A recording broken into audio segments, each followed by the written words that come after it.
If somebody wants to, if somebody's on a medication, they're just sick of being on prescription drugs or want to try something new, want to go natural, how do they start? I mean, how do they, when they, if they want to look into herbal or botanical medicine, how do they, where do you suggest they get started?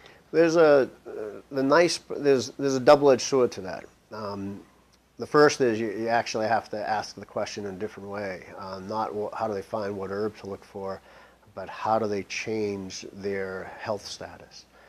Meaning what dietary changes they have to make, what lifestyle changes they have to make. Because in most cases, we catch colds and we get flus and viruses and stuff like that. But by and large, especially with the chronic stuff, we don't catch cancer per se, we develop cancer. We don't catch diabetes in most cases, we develop diabetes. We don't catch obesity, we develop obesity over time, arthritis. Name all the chronic diseases, heart disease, most reversible disease in the world that kills more Americans than anybody else, anything else, but totally reversible. But it's lifestyle induced. Most of them are lifestyle induced. So you have to first ask the question of what am I doing in my life that needs to change? And the first place you have to look at is diet. And then your lifestyle, stress reduction, exercise, and then that's when you go and say, well, what herbs do I use to help facilitate this process? There's a little bit of a problem to try to just say, I have high blood pressure, what herb should I take for high blood pressure?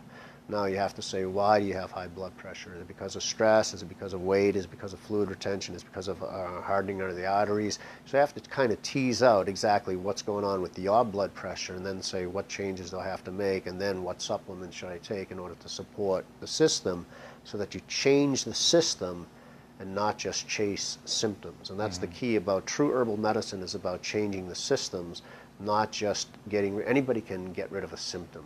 It's easy to kill pain.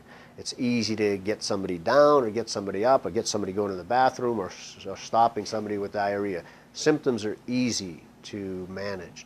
It's harder to get somebody to really change their system, and that's where true herbal medicine comes. So to get back to the, where do you go? We're actually lucky today in that there's a plethora of information available right at your fingertips. And while the internet has been criticized for having unvetted, uncritical information, it also has a tremendous amount of incredibly well-vetted information, really good information, even things like Wikipedia. I mean, have experts that can continually chime in on the protocols and definitions that are put on Wikipedia. WebMD has their own forums. Andy Weil has his own forums. Mayo Clinic, MD Anderson, National Institutes of Health, Office of Dietary Supplements. These are all organizations that have done some level of vetting of the information that's on their site. Now, mind you, most of those will be very conservative because they don't want to send people down a rosy herbal path and say don't go see your doctor or anything like that. So they're going to be very conservative. But the basis, the basis of the information is there. The basis of the dietary changes to make are there, like on the American Heart Association. And anti-cancer diet recommendations are there on the American Cancer Control Association's websites, or Cancer Control Societies of America, or National Cancer Institute. Everybody's talking about anti-cancer diets. So that's the first place, is just to start asking the questions and getting the information. Now, I tend to be a critical thinker. So when I get information, I can separate wheat from chaff, tease out what's real and what's wrong, what's not. It is harder for people that aren't as invested in this area as I am.